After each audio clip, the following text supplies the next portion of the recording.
Muy buenos días. Damos las gracias a la Dirección del Deporte Universitario por permitirnos este espacio en el consultorio médico deportivo.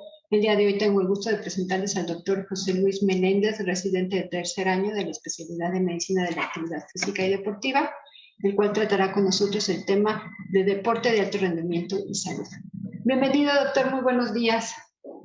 Buenos días, doctora. Qué gusto saludarla y gracias una vez más a Deporte UNAM y a la Dirección General del Deporte Universitario por prestarnos este espacio para platicar de temas acerca de ejercicio y salud. ¿Vale? Bueno, el día de hoy vamos a hablar acerca de deporte de alto rendimiento y salud. Y bueno, acá están mis datos. Yo soy José Luis Meléndez, soy residente de tercer año de Medicina de la Actividad Física y Deportiva. ¿Por qué quise tocar este tema? Bueno, muchas veces hemos escuchado esta frase, ¿no? Yo creo que a lo largo de estas pláticas, quien nos ha sintonizado pues semana con semana, ha escuchado esta frase en más de alguna, ¿no? El ejercicio es salud o el ejercicio es vida. El movernos nos proporciona un beneficio, sobre todo para reducir enfermedades. Entre más capacidad aeróbica tengamos, menos enfermedades vamos a tener, enfermedades llamando como enfermedades crónico-degenerativas, por ejemplo, diabetes, hipertensión, cáncer. O sea, entre más nos movamos, menos riesgo vamos a tener de padecer estas enfermedades.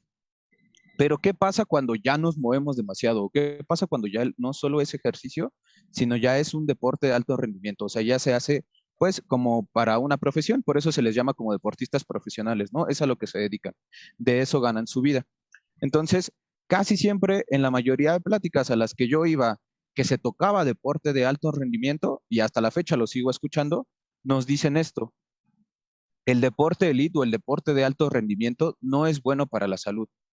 ¿Pero por qué? Bueno, normalmente sabemos que siempre tenemos a un atleta de alto rendimiento en una tabla, ¿no? En una cuerda, en una línea fina entre la salud y la enfermedad, porque pues las cargas a las que entrenan no son para nada bajas, son cargas muy altas, es por un tiempo prolongado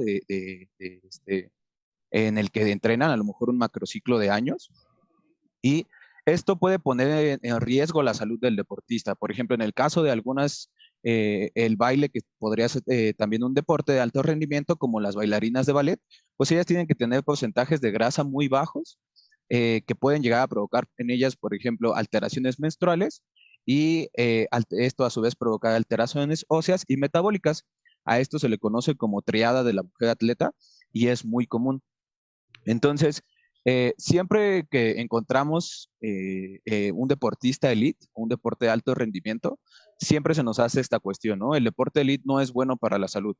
Pero yo me puse entonces a investigar por qué no era bueno para la salud o qué pasaba con estos deportistas, ¿no? Y es el tema que esta vez les tengo en esta plática. Vamos a ver qué es lo que pasa con estos deportistas, si es verdad que tienen o no un riesgo elevado de algunas otras, de algunas enfermedades, o tienen un riesgo de muerte, pues diferente a la población en general, y si en verdad su calidad de vida se ve alterada. Entonces vamos a empezar.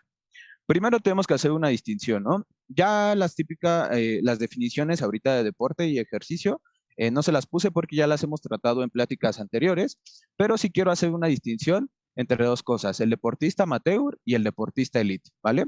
El deportista amateur, pues son como todos nosotros que nos gusta hacer ejercicio, que salimos a hacerlo porque también es un tipo de terapia, porque nos ayuda a cuidar nuestra salud, porque nos gusta simplemente el practicar algún deporte, y pues generalmente entrenamos de 1 a 2 horas por día, casi siempre sin un plan estructurado. A lo mejor de repente nos queremos salir a correr o vamos a jugar a un partido los fines de semana, como en el caso del fútbol, acá abajo en las dos imágenes que les pongo.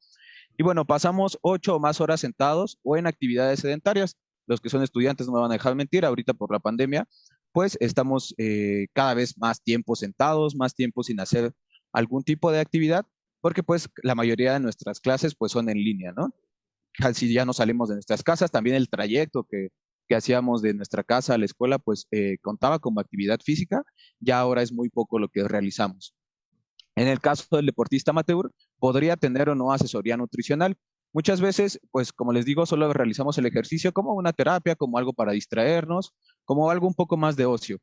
Pero hay veces que deportistas pues sí pueden llegar a tener una asesoría nutricional, sobre todo pues aquellos que van, por ejemplo, al gimnasio, que les gusta cambiar o modificar su composición corporal para verse mejor, ellos sí podrían tener una asesoría nutricional, pero la mayoría de nosotros pues no. O sea, no tenemos una dieta estricta que diga que tenemos que cubrir ciertos requerimientos energéticos para rendir adecuadamente nuestro deporte, ¿no? Generalmente comemos pues lo que normalmente comemos en el día y a veces incluso ni siquiera comemos antes o después de realizar el ejercicio. Y como les decía, pues el deporte nos gusta y lo disfrutamos, pero no tenemos intenciones de ser los mejores o de vivir de nuestra práctica deportiva, sino queremos ser profesionales en el deporte. Acuérdense que una profesión es una actividad de la cual alguien se gana la vida, ¿no? En este caso, los deportistas profesionales, de eso ganan su vida, de eso hacen dinero y por eso se conocen como deportistas profesionales. Pero en el caso del deportista amateur, pues lo hace por recreación, por un hobby. Y caso contrario, el deportista elite, como en el caso que les pongo aquí en la imagen de Cristiano Ronaldo, bueno, él sí entrena 6 o más horas al día, no solo Cristiano Ronaldo, sino cualquier deportista elite. Y esto generalmente se divide en 2 o hasta 3 sesiones por día, dependiendo de la temporada o del periodo de entrenamiento en el que se encuentre nuestro atleta, ¿no? Eh, este, ellos generalmente pasan muy poco tiempo en actividades sedentarias porque la mayoría de su día, o sea, más de 8 horas, pues se la pasan entrenando o haciendo algún otro tipo de actividades, a lo mejor de recuperación. Constantemente ellos están en movimiento, a diferencia pues de los deportistas amateurs que dividen su vida entre el trabajo o la escuela y el deporte. Estos deportistas, para los equipos, por ejemplo, en el caso del fútbol profesional, para los equipos se vuelven una inversión. Entonces, siempre tienen un equipo multidisciplinario a su cargo. ¿Para qué? Para que mejoren su rendimiento, para que logren la meta que tengan propuesta y para que tengan un mejor desempeño también en el deporte. Entonces, generalmente, pues tienen un nutriólogo asesorándolos, tienen un metodólogo que calcula sus cargas, tienen un médico del deporte que los está ayudando con sus lesiones, viendo las adaptaciones al ejercicio que están realizando. Entonces, todo un equipo multidisciplinario se encarga de que estos deportistas pues den su máximo, ¿no? Y por ello es que pues también son muy distintos a pues el deportista amateur. Y además tienen pues un estilo de vida siempre enfocado en metas y en logros deportivos. O sea, la verdad es que el atleta elite o el atleta profesional siempre está buscando más, siempre está queriendo ser mejor en su deporte, siempre está queriendo romper récords. Pues en el caso de Cristiano Ronaldo, pues es un máximo anotador de goles, por ejemplo, en la Champions League. Entonces siempre está queriendo buscar más, ¿no? Y es por eso que es muy diferente, incluso también la psicología del deportista amateur al deportista elite, ¿no? Y esta imagen se las pongo porque nosotros sabemos también que dentro del deporte profesional no solo se mueven intereses, bueno, no solo se mueven intereses de la gloria deportiva o del triunfo deportivo, sino también inmiscuyen mucho intereses económicos. O sea, como les decía, para los equipos de fútbol, en el caso del fútbol profesional, el deportista o el jugador de fútbol también se vuelve una inversión porque se le pone mucho dinero para que alcance su máximo potencial y pueda rendir adecuadamente en el equipo. Entonces, por eso quise poner esta imagen, que son los aros olímpicos, y la clásica frase de las Olimpiadas, que es Situs, Altius y Fortius. Más alto, más rápido y más fuerte. Porque dentro de la gloria, a mi parecer, y esto es solo una opinión personal, dentro de la gloria deportiva creo que la máxima justa deportiva para mí son los Juegos Olímpicos, porque los atletas se preparan 4 años para competir, para dar lo mejor. Y en el caso de estos sí se mueven también intereses económicos, pero dentro del deporte creo yo que es pues algo así como una competencia en la cual no tenemos algún otro motivo o algo que cambie pues en el atleta. O sea, el atleta solo lo único que quiere es ganar una medalla o incluso participar en los Juegos Olímpicos. Hay atletas que se conforman con participar, pero que pues su meta siempre es ganar, ¿no? Siempre es quedar dentro del podio, siempre es escuchar a lo mejor el himno nacional de su país sonando en las Olimpiadas. Y es por eso que quise hacer este análisis del deporte de alto rendimiento, enfocándome en deportistas olímpicos. No, dejamos de lado un poco deportistas como, por ejemplo, en el fútbol, en la NFL o en otros lados, que se mueve un poco más de dinero, ¿no? O que hay otros motivos también para realizar el deporte. Entonces, ¿por qué hablamos sobre los atletas de alto rendimiento? y su riesgo aumentado, por así decirlo, de tener alguna enfermedad o tener una muerte prematura o algo por el estilo. Esto se conoce como la paradoja del atleta olímpico y se sabe que los atletas de alto rendimiento tienen mejores tasas de supervivencia que la población en general. Y desde aquí ya vemos algo impactante, ¿no? O sea, porque inicialmente, como les decía, para nosotros consideramos el deporte de alto rendimiento como algo que puede afectar a la salud. Les decía, cuando el atleta está entrenando o está compitiendo, sí tiene por ahí problemas que pudieran, si no son tratados adecuadamente o si no son llevados por un médico especialista, pudieran poner en riesgo su salud. Pero ya cuando dejan de hacer ejercicio, ya cuando están a lo mejor retirados o cuando dejan de competir con la exigencia con la que competían antes, podemos ver que tienen mejores tasas de supervivencia que la población en general o incluso aquellos que no realizan ejercicio. Entonces es por eso que se llama la paradoja del atleta olímpico, porque bueno, entonces si el deporte de alto rendimiento puede ser nocivo para la salud, ¿por qué estos atletas vivían más?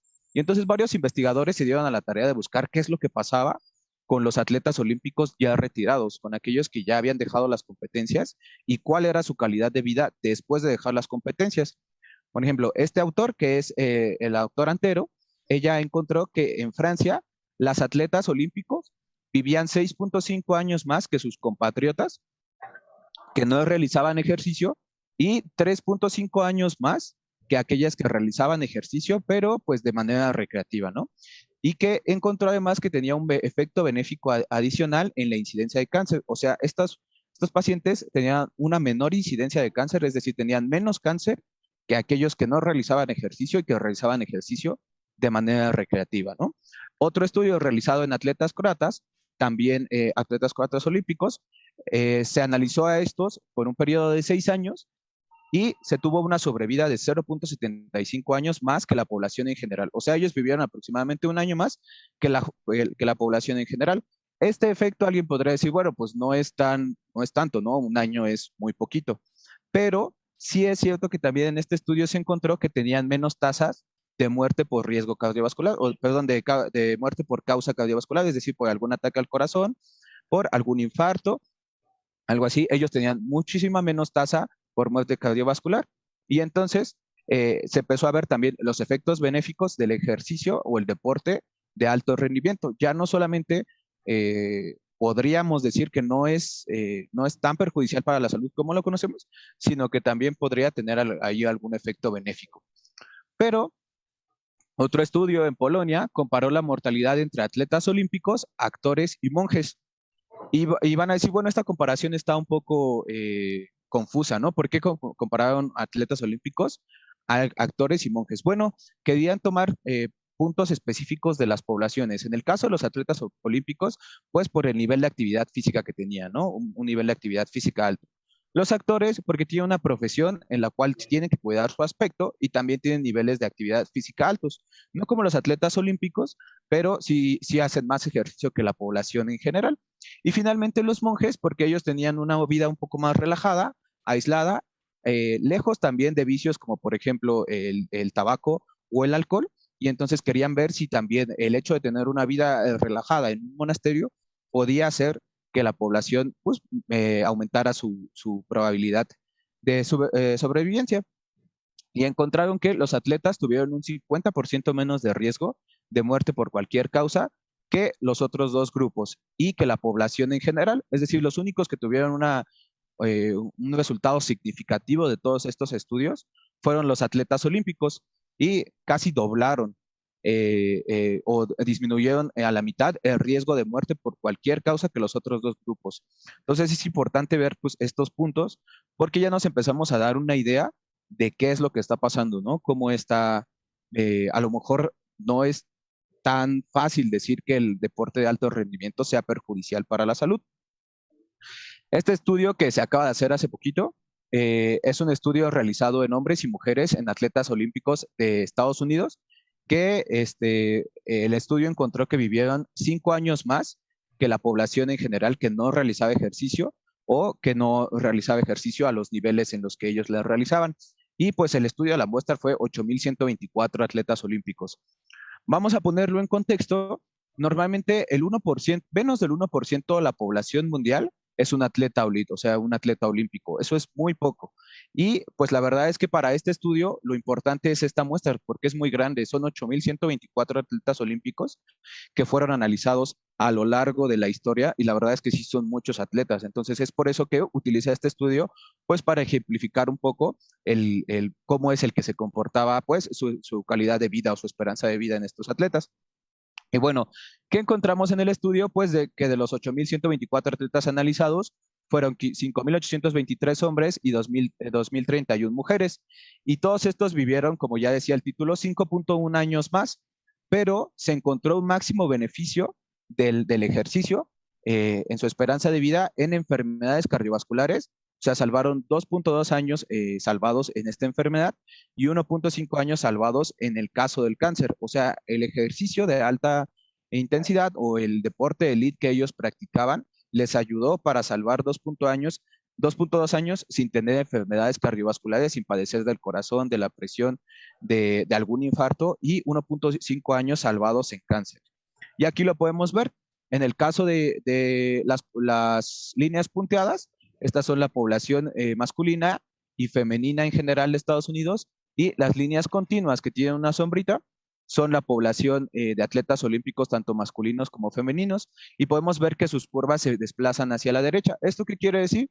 Entre más desplazada hacia la derecha esté la curva, quiere decir que tenían una supervivencia mayor, y pues vemos que sí hay una brecha entre ellos, ¿no? Ya con las pruebas estadísticas y todo, pues ya se vio que esta brecha sí era significativa. Esto ya es un poquito más de lenguaje técnico, pero aquí en los dibujitos o en las gráficas se los puedo mostrar bien, cómo la curva de los atletas olímpicos estaba desplazada hacia la derecha y esto nos dice que hay una mayor sobrevida. Y de igual manera en esta de acá, que aquí se estratificó a la población por temporadas o por estratos históricos, dependiendo de cada uno de estos, es un punto histórico importante porque pues el seguimiento de los pacientes fue prácticamente 60 años, ¿vale? Y aquí tenemos otra gráfica. Esta es en el cual la sobrevida o la gráfica de sobrevida.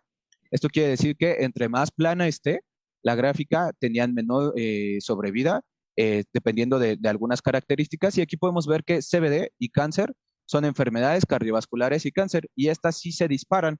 Esto quiere decir que tenían menor riesgo de tener estas enfermedades, ¿vale? Igual manera, estas dos gráficas, pues son los años salvados, ¿no? Casi son 2.5 los que les decía en enfermedades cardiovasculares, aquí se puede ver. Esta es de hombres y esta es de mujeres. Y de igual manera en el cáncer, que es la línea verde, casi son 2 años salvados de cáncer, ¿no? Entonces, ya empezamos a tener evidencia científica plausible, o sea, ya estudios determinados de poblaciones con un gran número de muestra, casi 8.124, que dicen, ok, sí, a lo mejor cuando estén entrenando pueden tener un cierto riesgo para la salud, pero después de entrenar, después de que ya tienen una vida de retirarse, ya tenemos pues un efecto benéfico, sobre todo en enfermedades que sabemos que el ejercicio nos puede ayudar, como son las enfermedades cardiovasculares o el cáncer.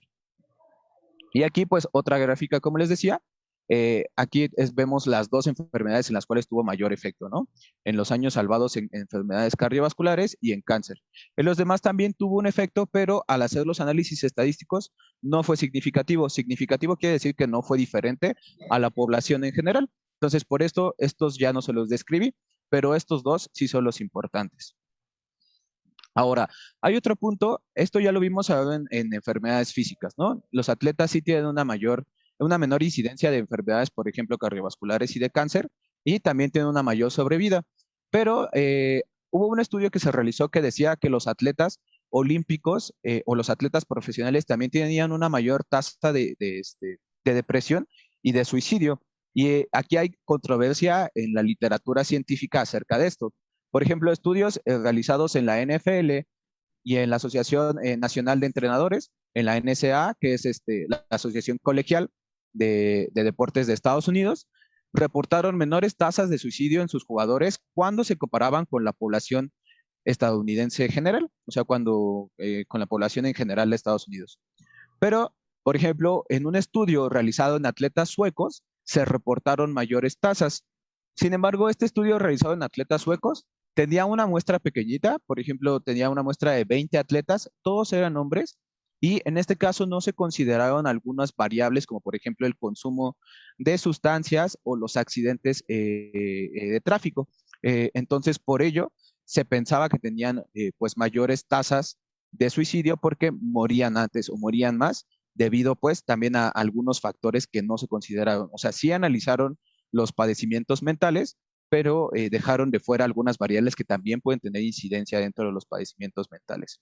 Lo que sí sabemos, y de eso no hay controversia, es que los padecimientos más prevalentes en los atletas de alto rendimiento y los deportistas profesionales son la ansiedad, la depresión. Como les decía, estos dos van de la mano.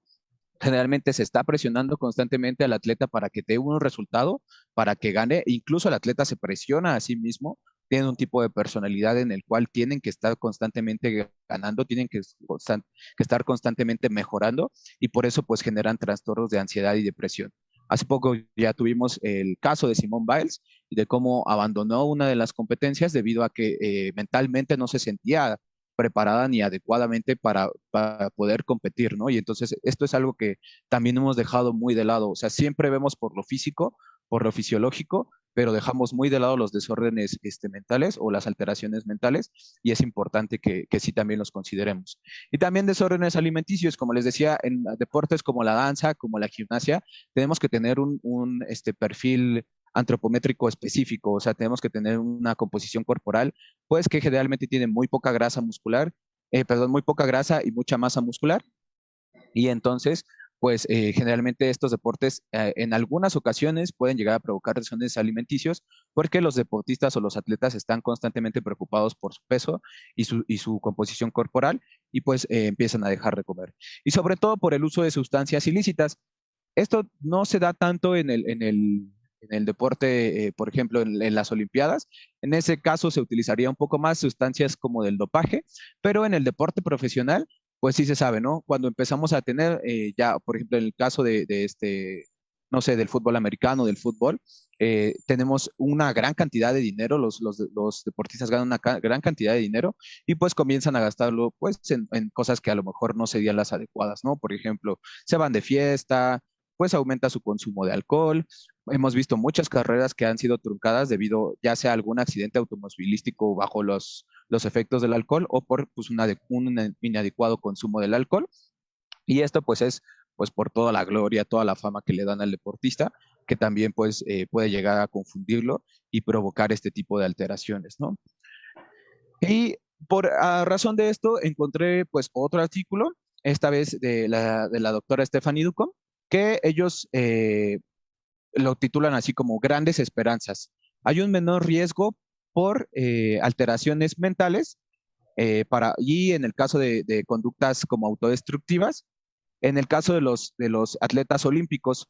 Y este estudio se los pongo porque utilizó la misma muestra que el estudio pasado, es decir, los 8.124 pacientes que fueron analizados. De igual manera, se les siguió por casi un centenio y se encontró que esta es el área, esta es la curva. Lo que está de gris es como el riesgo de la población en general de morir por una conducta autodestructiva o algún desorden mental. Y lo que está en azul es el riesgo de los atletas olímpicos de morir por alguna conducta autodestructiva o algún desorden mental. Y como podemos ver es menor. Así, si lo ponemos desde ese punto de vista, la línea no está tan arriba como la línea de la población en general. De entrada eso te dice que hay una diferencia. Y después si analizas esto que se conoce como el área bajo la curva, pues te dice más o menos cuál es la modificación en el riesgo, ¿no? Y aquí la tenemos, se disminuyó el 32% de morir por una enfermedad mental. Cuando lo analizamos como el 32%, suena mucho, ¿no? Porque sería como un tercio. Pero ya cuando lo ponemos en tiempo o en la variable ya del tiempo, pues son 1 o 2 meses salvados. Y ustedes me dirán, bueno, la verdad es que eso no es mucho. Sí, en cierto sentido tienen razón. Sin embargo, pues anteriormente se creía que los atletas de alto rendimiento tenían mayores tasas de suicidio, mayores tasas de enfermedades como depresión y ansiedad. Bueno, ahorita estamos viendo no es tan así. Sin embargo, es muy importante que no lo dejemos de lado, ¿vale? Que efectivamente tengamos un adecuado diagnóstico en nuestros atletas, sobre todo de este tipo de cosas, porque como les digo, se dejan mucho de lado, nos centramos más en la salud física del atleta y muy poco en la salud mental. Pero por eso la doctora que publicó este artículo, pues puso grandes esperanzas, ¿no? O sea, no todo está perdido. También podemos ayudar a nuestros atletas a que tengan pues una adecuada calidad de vida después del retiro.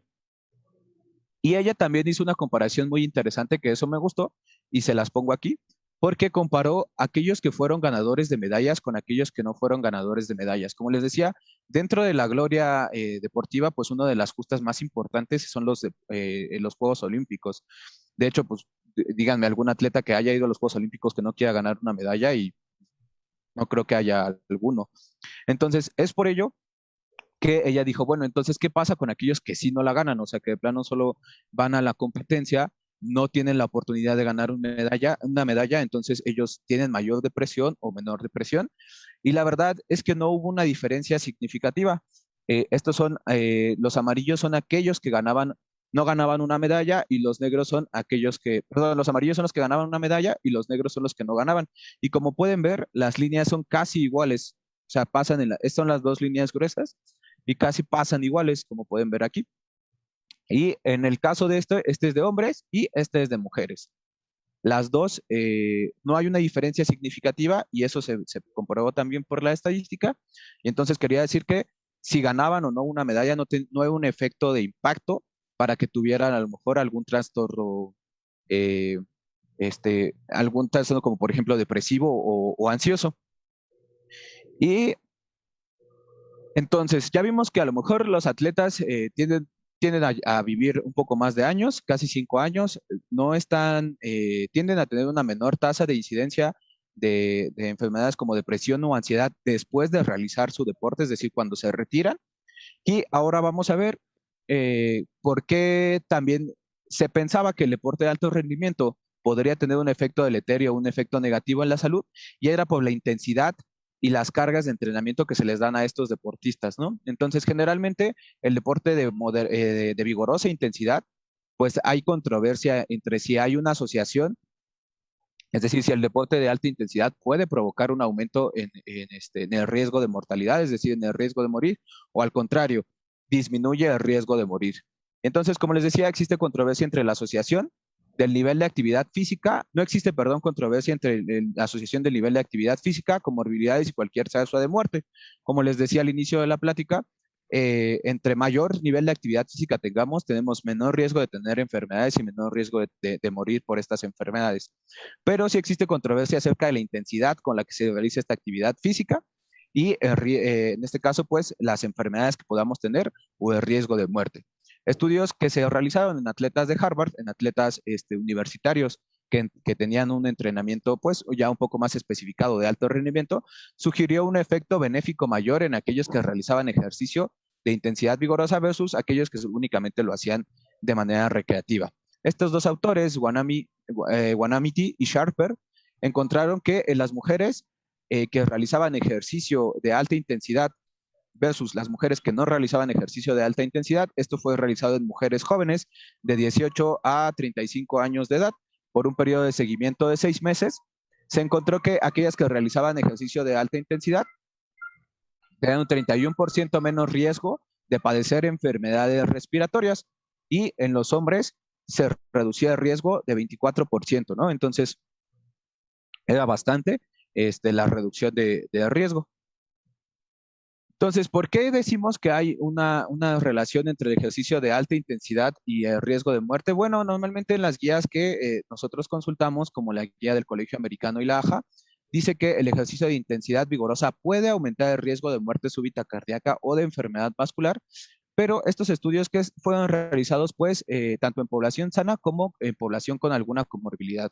¿A qué me refiero con comorbilidad? Con alguna enfermedad, podría ser alguna enfermedad cardiovascular, diabetes, hipertensión. Entonces, si a esta población no se le dosificaba adecuadamente el ejercicio, podría aumentar o tener el riesgo de muerte súbita cardíaca. Esto no quiere decir que todos los pacientes que hagan ejercicio de alta intensidad tienen el riesgo de morir, pero que el riesgo puede aumentar. Aún así, el riesgo de una muerte súbita cardíaca en el deporte es menor, es menos del 1%, o sea, es muy, muy bajo. Pero si hacemos ejercicio a más intensidad, pues tenemos un factor que podría llegar a provocarlo. Sin embargo, Mittelman, que es también un doctor que realiza estudios en el caso del ejercicio, encontró que existía una meseta, una forma de U en los efectos benéficos a la salud y la intensidad del ejercicio. Es decir, llegábamos a un efecto en el cual ya no podía mejorar más y entonces comenzábamos a tener un efecto deleterio, que es lo que les digo, que anteriormente se creía que el ejercicio de alto o el deporte de alto rendimiento podía provocar algún efecto deleterio para la salud. En las guías, como les digo, se cree que el ejercicio de alta intensidad aumenta de 5.9 veces el riesgo de enfermedad cardiovascular, pero lo pongo como un signo de pregunta, porque como les decía, analizando ya un poco la literatura y todo lo que podemos encontrar en cuanto a ciencia, pues tenemos que considerarlo puntualmente, o sea, no en toda la población, no en una población general, dependiendo de los estudios, la población que se esté analizando en el estudio, es como lo vamos a interpretar. Y este doctor, el doctor Teramoto, hizo un estudio en cuanto a la intensidad y duración del ejercicio y él encontró una relación inversamente proporcional entre la duración del ejercicio de alta intensidad y el riesgo de muerte. Es decir, cuando se hacía más tiempo el ejercicio de alta intensidad, el riesgo de muerte bajaba incluso hasta 8.6% cuando se realizaban 5 o más horas por semana. Perdón, 5 o más horas por semana bajaba hasta un 2.6%. Y entonces es lo que les comentaba, o sea, tenemos que analizarlo no solo desde la intensidad del ejercicio, sino también de la duración y del tipo de población que lo esté realizando. Por ejemplo, un paciente joven va a tener probabilidades muy bajas de tener algún evento cardiovascular o muerte realizando ejercicio cardiovascular que un paciente de edad avanzada, en el cual sí ya, a lo mejor si se somete a cargas muy intensas, pues podría tener mayor riesgo de muerte, ¿no? Es por eso que tenemos que tener una adecuada dosificación del ejercicio, es decir, que vayamos con un experto, con un especialista que nos ayude a dosificar el ejercicio dependiendo de las mediciones que tengamos y cómo podamos estratificarlo para realizarlo de manera adecuada, teniendo el máximo beneficio con los mínimos efectos secundarios o los mínimos efectos no deseables. Al final, entonces, ¿de qué nos quedamos con la plática? Bueno, esto de que el deporte de alto rendimiento no es bueno para la salud sería simplificar algo mucho, ¿vale? Es algo que no es lineal, sino que es mucho más complejo que esto. Eh, hay artículos, por ejemplo, que ustedes se van a encontrar o incluso personas que les van a decir, si corres más de cierto tiempo, vas a vivir, no sé, 20 años más. Y, por ejemplo, este artículo me lo encontré haciendo precisamente la investigación para esta plática que decía la dosis óptima para correr, para mejorar la vida, ¿no? La longevidad. ¿Es mejor hacer más o es peor? Y entonces este tipo de artículos simplificaría mucho lo que estamos platicando en esta, o el tema que estamos tocando en esta plática. Porque la verdad es que no es algo lineal, no es algo como que yo les diga, si empiezas a correr más de 6 horas por semana, vas a mejorar 20 años tu vida. Claro que vas a tener un beneficio, claro que vas a tener un beneficio en tu salud, en la mejoría de la incidencia de ciertas enfermedades, pero va a haber también una variabilidad de la respuesta que nuestro organismo tenga al ejercicio, que va a hacer que a lo mejor a algunos les dé un efecto benéfico muy grande y a lo mejor a otros un efecto benéfico muy pequeño. Entonces, ¿qué nos tenemos que quedar con esta plática? Bueno, como les decía, la población atleta elite representa menos del 1% de la población mundial, o sea, es un sector muy pequeño de la población mundial. Es por eso que, como su nombre lo indica, es algo elite. El deporte de alto rendimiento es elitista, porque muy pocos tienen las capacidades físicas para llegar a tolerar esas cargas de trabajo y llegar a competir a ese nivel, ¿no? Entonces es por eso que es menos del 1% de la población mundial son atletas de alto rendimiento. Son atletas que van a poder ir a unas Olimpiadas, son atletas que van a poder ganar una medalla. Hay que tomar en cuenta un papel muy importante que es la genética. Nuestra genética, hay una cierta controversia entre esto, entre si el deportista de alto rendimiento nace o se hace. Y aquí hay una combinación de los dos. Necesitamos tener una genética que nos dé unos parámetros fisiológicos adecuados para tener un deportista de alto rendimiento, pero además tenemos que tener unas cargas de entrenamiento adecuadas para favorecer esa genética, para tener a nuestro atleta al punto máximo. Si no tenemos esa combinación de esos dos factores, pues entonces no podríamos tener un atleta de alto rendimiento. Y bueno, la temporalidad de los estudios que analizamos también tiene que representar un factor de confusión. Como les decía en el estudio que vimos, que casi se analizó 100 años, o más bien que se siguió 100 años a los atletas, pues dentro de estos van a ir cambiando, por ejemplo, ciertos parámetros como las escalas con las que nosotros diagnosticamos alguna enfermedad, los tratamientos que puedan surgir durante esa temporalidad. Entonces eso nos puede alterar, ¿no? A lo mejor antes no teníamos lo suficiente mente avanzada la ciencia como para tratar alteraciones como el cáncer o incluso infecciones como en el caso del descubrimiento de la penicilina, pero conforme esta temporalidad se aumentaba, pues tenemos un menor riesgo de muerte. Y se presenta también un sesgo de selección, porque ¿qué pasa si no tengo las capacidades físicas para realizar actividad física a dicha intensidad? Es decir, por ejemplo, en el caso de los atletas, perdón, en el caso de los pacientes adultos mayores, pues a lo mejor ellos no tienen una capacidad física tan alta como para realizar actividad física a alta intensidad y por eso, pues no hay tantos estudios que analicen este tipo de sectores de la población. El estilo de vida del atleta elite está enfocado principalmente en ganar. Como les decía, la verdad ellos se concentran en el deporte porque de eso viven. Son profesionales, entonces se concentran en entrenar, en tener una adecuada composición corporal, en consumir adecuadamente los nutrimentos necesarios para realizar su actividad, también el consumo calórico adecuado. Entonces ellos están muy enfocados en ganar. Y también va a haber factores sociales como la presión, la fama o incluso el poder adquisitivo. Les digo, en el caso de los deportistas pues, profesionales, podemos tener que empiezan a ganar muchísimo dinero y al final también esto puede influir, por ejemplo, en que empiecen en el consumo de sustancias nocivas y a la larga tener peores pronósticos para su salud. Y otra cosa importante es la experiencia del atleta y los entrenadores. A medida que el atleta tiene más experiencia en su campo, pues generalmente evita ciertas conductas que podrían ser nocivas para él porque ya tiene una idea de cómo funciona su cuerpo, de las cargas que éste tolera y los pueden adecuar. Y en el caso de los entrenadores también, a medida que el entrenador tiene mayor experiencia en su ramo, utiliza también, por ejemplo, protocolos para prevenir lesiones, para prevenir efectos deleterios en su atleta. Entonces, a mayor experiencia, menor riesgo de tener enfermedades o de incluso muertes posteriores a la realización o a la carrera del deportista. Entonces, ¿cuáles son los aspectos que van a influir en la salud a largo plazo del atleta elite? Pues como les decía, son los factores genéticos, el estilo de vida, que va a considerar pues la actividad física que realizaba nuestro atleta, la nutrición y las metas que éste haya tenido o que haya logrado, pero también no dejemos de lado el aspecto social.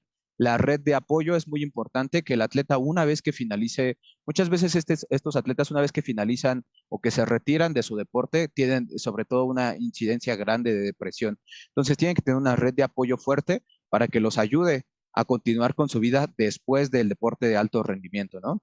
Y pues también considerar la fama, porque muchas veces, como les digo, hay deportistas que la fama los consume, los absorbe y pueden tener pues efectos deleterios para su salud o su calidad de vida. Y ya solo quiero que se queden con esta reflexión que pues dice que el deporte elite representa un riesgo, decir que el deporte elite representa un riesgo para la salud del atleta olímpico simplificaría muchísimo una relación que es muy compleja y que apenas se está dilucidando, o sea, se está estudiando qué es lo que está pasando con los deportistas después de que son deportistas de alto rendimiento. Si bien las dosis de ejercicio pueden presentar un efecto adverso para la salud, no son individuos comunes con los que estamos tratando, menos del 1% de la población. Y lo importante sería quitar ideas como el no pain, no gain o el ganar a toda costa, que esto sí les puede traer efectos deleterios, sobre todo en su salud mental, pero también física, y centrarnos sí en el triunfo deportivo, pero también en la salud de nuestro deportista. Y eso sería todo. Muchas gracias, doctor. Qué interesante tema y realmente es algo que nunca pensamos, ¿no? Tienen toda una red, como dice, de apoyo para subir